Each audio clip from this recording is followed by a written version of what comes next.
Okay, everyone has joined us online, and we have a few people here today at Mama T's. So we'll go ahead and get started. My name's Judd Tolmen, president of Tolmen Financial. We have a couple of team members, Olivia Tolmen and Kim Brzezinski here, and we're happy to have them and a few other guests. I'm in my 39th year of being a financial analyst and helping people with their personal finance, constantly changing. And what we found out is that this has to be an ongoing process. We have to keep educating ourselves, and we just can't go to a seminar, go to a workshop once or twice a year and expect to stay up on everything that's going on.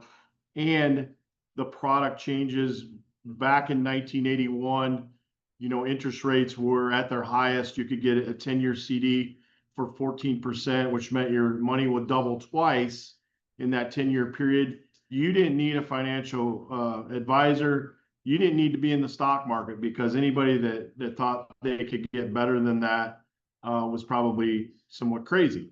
So as things change, we have to adapt. And if you're just getting started, or you're getting closer to retirement, or you're in retirement, there's still changes that have to be made, because when we look at the probability, a husband and wife, when they make it to age 65, they have one of them has a 50% chance to make it to age 97.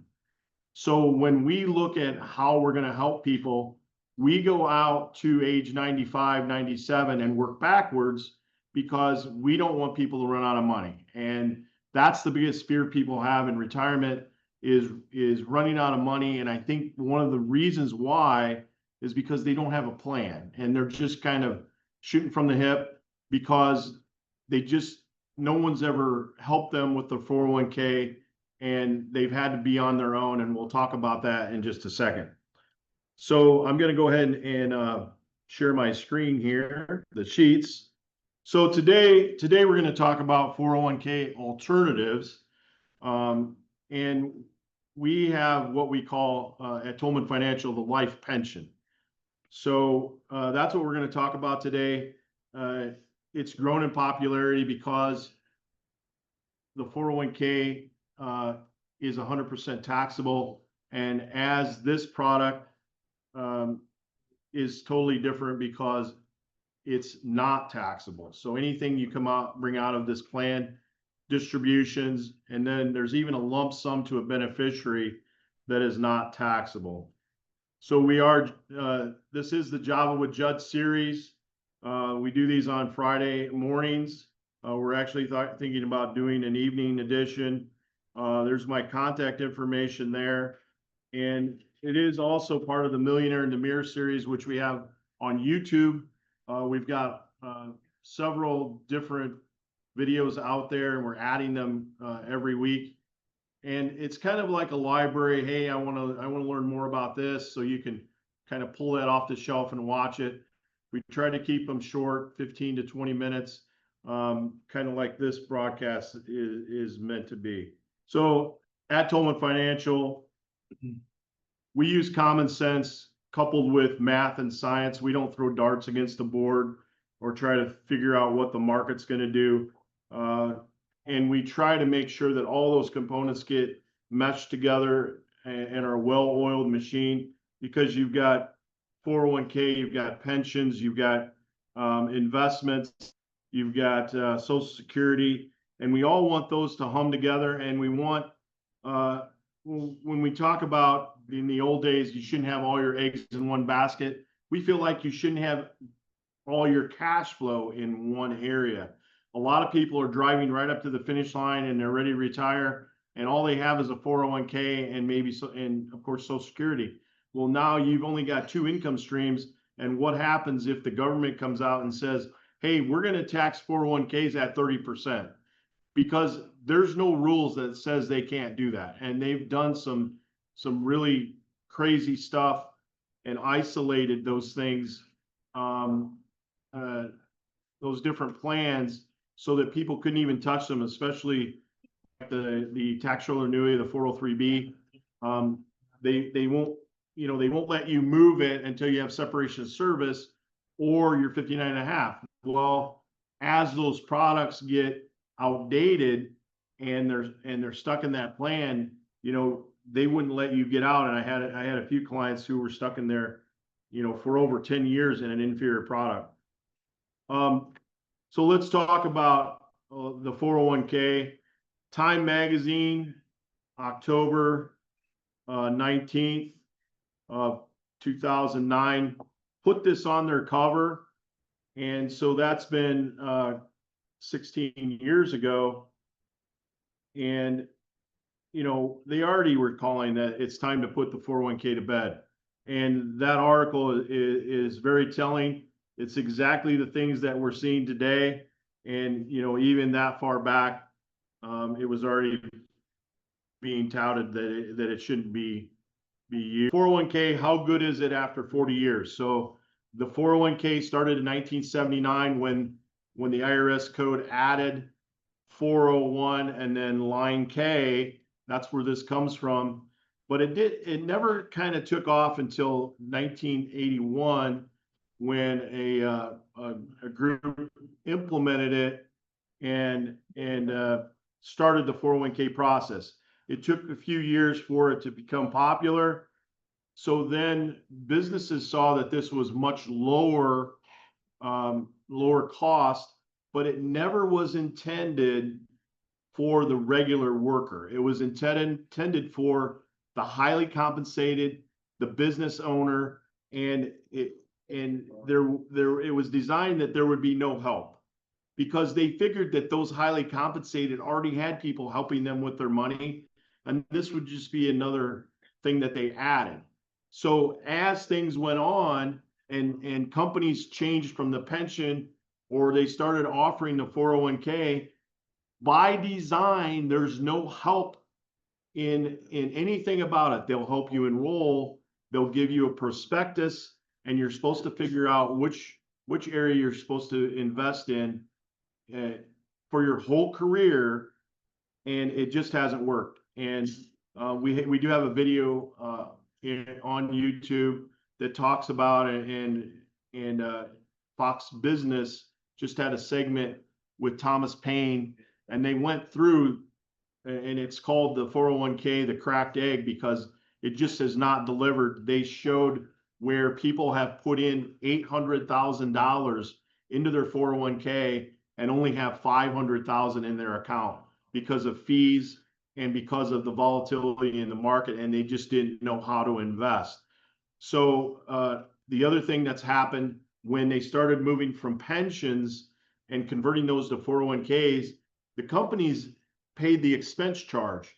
Well, especially after the pandemic, things have gotten a little clouded, but more and more companies are pushing that expense over to the investor, which could be anywhere from 0.5% to 2.5% to 3%. So that means on your total amount that you have invested, if you're at 2% and you have $100,000 in there, they're going to deduct $2,000 from that account. And so if you make 7% on your account, you really made 5. If you make 3%, you maybe only made 1. So you have to be aware of what's going on with the 401k. And then on top of everything else, especially the gentleman or the people that had 800,000 that they put in there and now have 500, that 500 is taxable. So they really only have about 350.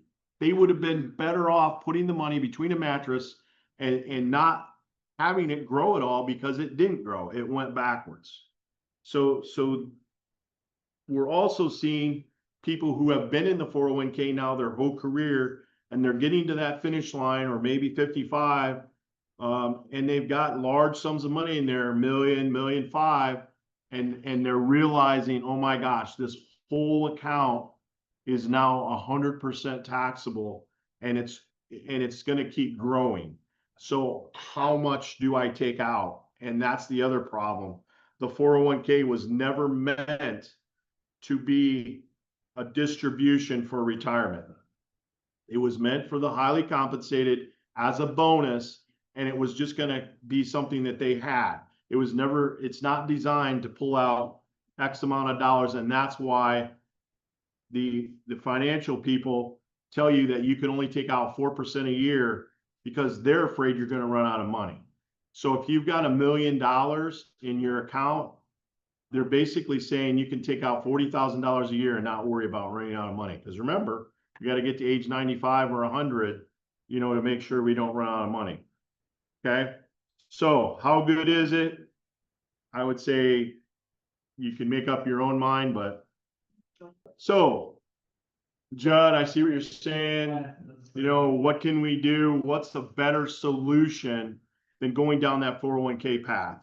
And the other thing is, you have to understand that when you sign up, and they're doing a lot of auto enrollment in the 401k now, but once you sign up and they start doing deductions out of your pay, you've just gained a partner, and it's Uncle Sam. You're going to have to pay 25 cents on the dollar when you start taking that money out at a bare minimum. So as your account grows, you can count on about 25% of that being the government's money. So you don't want Uncle Sam as your partner for sure, because he's going to gain money without doing a single thing. So my recommendations: first of all, fire your partner. If you're getting a match, I would say do at least the match, but you need to look at the match and make sure you're maximizing it. So if your company is giving you 4%, then do the match up to 4%. We can't double money in a single year. Okay, so do the math.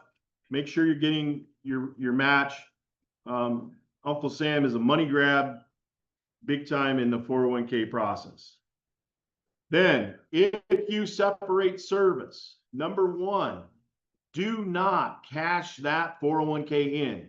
It takes a long time to start the snowball of compounding into your account.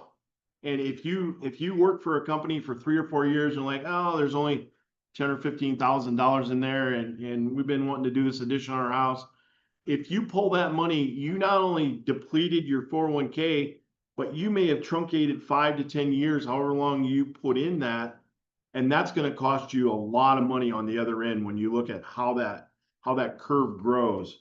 So do not cash it in, but at separation of service, take control of that money so that you can have help with your allocations and maybe putting it in different places that will not go backwards. Also, one of the big companies, hospitals change names like every other year, and those plans now become eligible to be rolled out in most cases. So if your company gets bought out or changes the plan, you have the ability to pull that money out. So 59.5, you can pull the money out and move it somewhere where you can be in control of it. Separation of service, or if the plan changes, get it out of there, find someone to help you so that you're getting help just like the highly compensated do, and how the plan was actually set up. And I already talked about, contribute to the match, but look for alternatives to go above that. If your company matches 4%, don't put in an extra 10. Come talk to us and look at the life pension as an alternative, because we can set up a program that gives you access to that money and is not, and you can actually touch it before 59.5 and never pay any taxes on it. Okay, what if we had a 401k alternative that could do all of this? No 59.5 rule. A 401k, you can't touch the money without a 10% penalty until you're 59.5. No tax on accumulation, no taxes on distributions, no mandatory distribution. A lot of people don't realize at age 73, and it's going to go to 75, you have got to start taking money out of your 401k or IRA because the government wants their tax money, because that money has never been taxed. No penalties for not taking out enough. So when they say you have to start taking out and you don't take out enough, maybe you got 3 or 4 accounts laying out there and you only took out a 2, the penalty for not taking out enough is 50% of what you should have taken. Okay. And with the size of some of these 401ks, you can't afford to make that mistake. A lot of people don't know about the Secure Act of 2020. That says that when, if you're married and you named your spouse as beneficiary and one of the 2 of you passes away and you both have 401ks, it slides to the surviving spouse without any taxation. So it just gets put in their name. When it goes to the next generation, those people that are named as beneficiaries, and they have to be named as beneficiaries, have 10 years in which to deplete that account. And with the size of some of these accounts, you're talking about a lot of money added to your taxable income every year. We have people with well over $1 million in their 401k. And even though we're pulling some money out to put other places, it's still growing. So if you've got $1.5 million and you only have 1 child, they have 10 years when you pass away, when the second spouse passes away, to deplete that account. And at that point, we're looking at $180,000, $190,000 a year that we're going to have to pull out of that because it's going to earn interest every year. So when you start looking at the tax tables, and maybe now they're in their highest earning years, you're really going to have a big chunk of money that's going to the government. And those kids might be lucky if they get half of that distribution, because Uncle Sam's going to take the rest. Also, what if we had a tax-free lump sum to a beneficiary from day one? So if you start contributing to a 401k and you're putting in 4%, and heaven forbid 2 years into it, you pass away, your beneficiaries will get that amount of money plus any interest it may have grown or it may have gone backwards, but it's still taxable to that beneficiary. With the life pension and with our alternative program, that lump sum will be payable to the beneficiary without any taxes and immediately. So you don't have to worry about it being in a government program or anything like that. So what kind of product can do all this?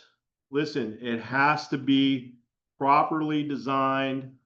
It has to be max funded, and it's the product is an Indexed Universal Life, or IUL, what we like to call our life pension. So there's a lot of advisors or insurance agents out there.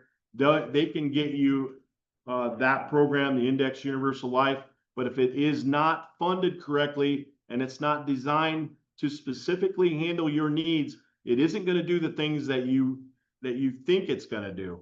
And it may even run out of money down the road because you haven't funded it properly.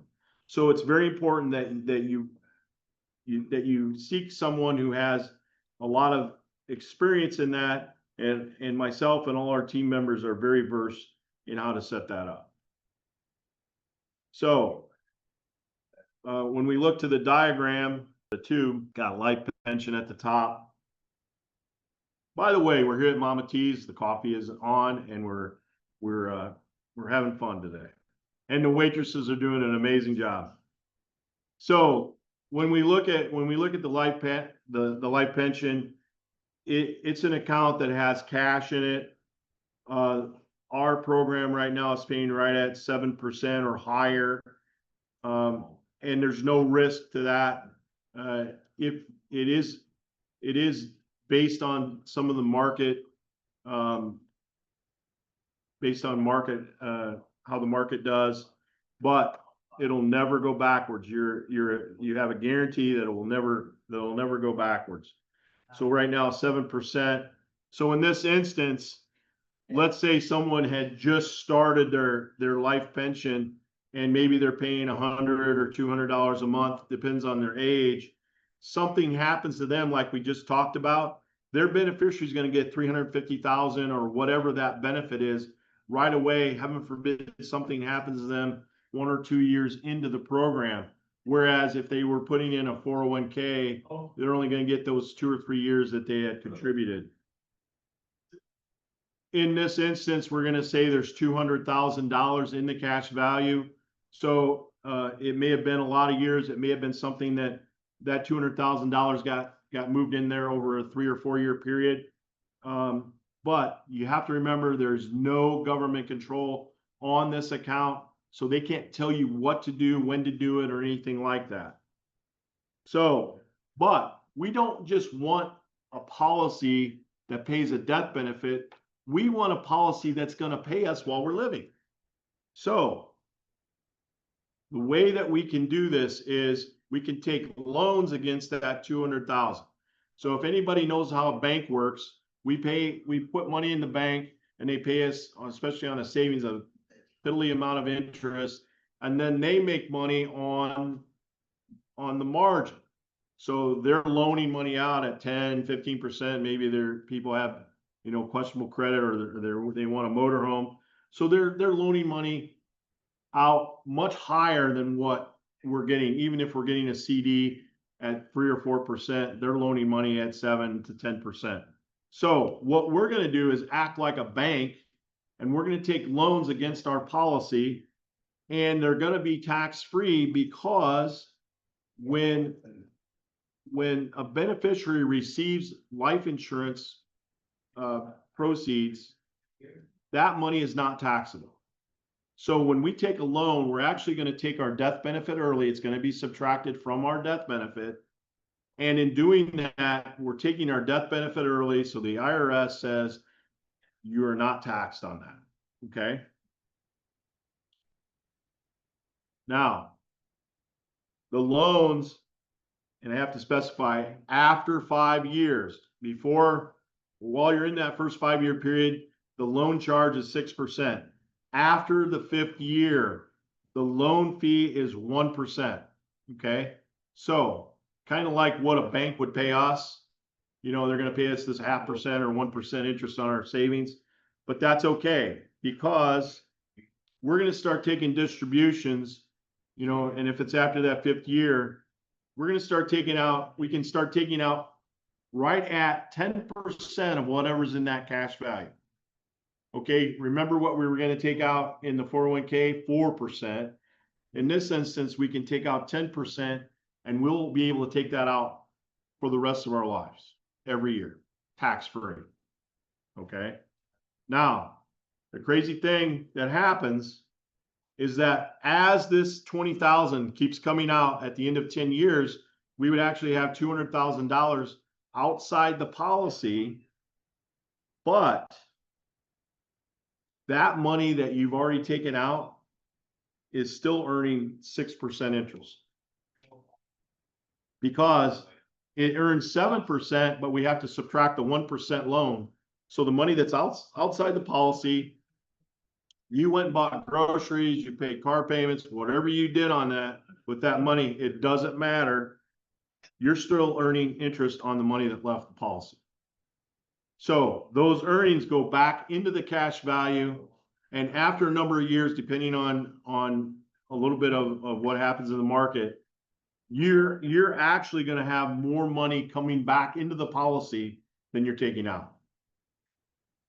When I run a comparison with this program and use apples to apples to a Roth, the Roth will usually crash in 17 to 18 years. There'll be no money left, taking out exactly the same distributions, and we'll still keep going until age 120, and there will still be a death benefit. I know there's a few people here that think they're going to make it that far. I'm one of them. So, and Dick Clark is still chronologically frozen somewhere, so he still thinks he's coming back too. So anyway, so any questions from the audience on this life pension concept that, we earn money tax-free, we pull it out tax-free, there's no tax on while it's accumulating. The loan feature, we pay 1%, but we're earning 7% on an average. Any questions? Everybody understands? So the loan have to be repaid ever No, does not have to be repaid. by law, What's that? set by law. It's contractual and it is part of the IRS code. There's 3 different codes that go along with your death benefit being tax-free accumulation, and then taking the loans out and not having to pay tax on it. Now, if you take out too much, then you're going to risk the policy, depleting itself. But we also have riders in the policy that won't let you do that. So if you get too close and take out too much too early, let's say at age 85 or 90, it'll say, okay, time to stop. And now you have a paid up policy for the rest of your life. You just really can't take any more money out. And some people want to do that because you have when you first retire, you have your go years, then you have kind of your slower years, and then you have your no-go years where, you're watching Price is Right, 24 hours a day. And in those cases, you're not worried about having more distributions maybe, and you're happy with maybe your pension and your Social Security and whatever else you got. Is there a guaranteed rate Yes, of interest? 2%. 2%. And that comes into play when you go to, if you ever wanted to cash the policy out, they would go back and say, okay, you didn't quite earn 2% over that period of time. So they'll raise that up to the point where it made 2% over 10 years or whatever. But Right now it's paying 7%. it's an average. Yeah. Our clients, because there are allocations in there inside the policy. So because right now we have 2 allocations that are not capped at all. So we're moving people's money into those allocations because I feel like the economy is going to go better than it has. Other allocations, like we have a straight up allocation for the S&P 500, that's capped at 9.5%. So if the S&P 500 goes up 15, you're going to get 9.5. If the S&P 500 gets 8.5, you're going to get 8.5. It's just not going to go over 9.5. Yeah, that's if it's negative. Correct.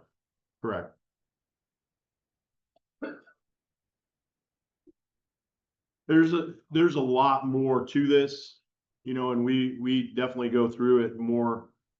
We go through more of the things, and I think it becomes more clear when you actually have we can work with the numbers and do an illustration, because when you see how you get it funded, and then the distribution, and you see where it the cash value goes down and then starts to creep back up along with the death benefit, I think it makes more sense. And we also have what they call a premium deposit. The only stipulation is because when this first came out, and my audience here today probably remembers the old commercials with E.F. Hutton. So the room used to get quiet. Well, E.F. Hutton took this plan to the nth degree, and they were having people put $100,000 in to a life policy, and maybe the face amount was only 10 grand. So they were taking advantage of the life insurance mechanics, and the government said, wait a minute, you're not using that as life insurance now, you're using that as an investment. So they put limits on how much you could put in per year, or the policy would become taxing. So we have to stay below those limits, which is fair. And we do that, but we have inside the policy, we have a thing called a premium deposit.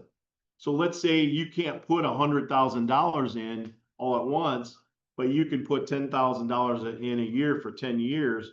You could put the whole 100,000 in. They'll take the first 10,000 out, so 90,000 would go into a side account, and right now it's paying 5% interest. So they add, and it's guaranteed for that 10-year period. So they they calculate the interest all the way out, divide whatever that number is by 10. And then so that first year, your 10,000 would actually be maybe 12,500, and 12,500 would get added every year for that 10-year period, so that at the end, you may have 125 or 126,000 that actually funded that policy over that 10-year period. I kind of like the idea, especially when they're talking about interest rates going down. So if somebody had a CD or they got money sitting in a savings, they could actually plunk that money in there, earn that 5% guaranteed, get to the end of that 10-year period and say, you know what, I don't want this anymore. But you still would have 126,000 that got put in there. And you have all the other advantages. I don't know why at that point you'd take it out, because you could start taking distributions of, $10,000 to $12,000 at the end of that 10th year. And I'll guarantee you're not going to get that with a CD, or especially in a savings account. And it's going to be tax free. Something happens to you, somebody's going to get a lump sum from their beneficiary, or the beneficiary is going to get a lump sum, or whatever the life insurance has grown to at that point. So in a nutshell, what we try to do is we buy the least amount of insurance that we can push as much premium in, so that at one point, like in this example, you've got 200,000 in cash, 350 in a death benefit. As we start taking money out of the policy, that death benefit's going to go down. So you're actually self-insuring yourself for a good portion of that. So your cost of insurance is less than if you would start it from scratch. When you start from scratch, you're paying for the whole 350,000, but as that cash value goes up, you're only paying for that margin. And those two numbers start to come together, because you're pumping money back in from the loans, but you're subtracting money from the life policy. So you're getting all the advantages of the way life insurance works. And life insurance has always paid money, interest on the loans, but it was never set up like this, where, hey, we're only going to charge you one. So you're going to have, what they call an arbitrage, and earn money actually earn money instead of breaking even on that loan process. Any other questions, comments? So the life pension's versatile. We kind of talked about a lot of this. Fund it monthly, starting early in your career. Fund it halfway through your career. Fund it in pre-retirement, or fund it after you retire. Some of our clients are 65 and they know they're going to have to start taking money out. And believe me, I had a client, the husband took money out of his 401k, and the wife every year kind of found money to put in at like 40,000 a year. And she didn't take money out of her 401k. When I first started working with them, it was at about 400,000. I asked her a couple of months ago, where's your 401k? 890,000. And now she had to start taking distributions, $65,000. And her husband still has money in his 401k. They had to take out about $95,000 required by the federal government. And she's like, I should have listened to you. Like, it's not too late. It's not too late, because it's such a new concept, but you just can't let those grow, because then you're on the government plan. And I'll guarantee you, when you walk in a casino, the casino is going to say, you're not going to beat me. You might beat me today, but when you come back, I'm going to get you.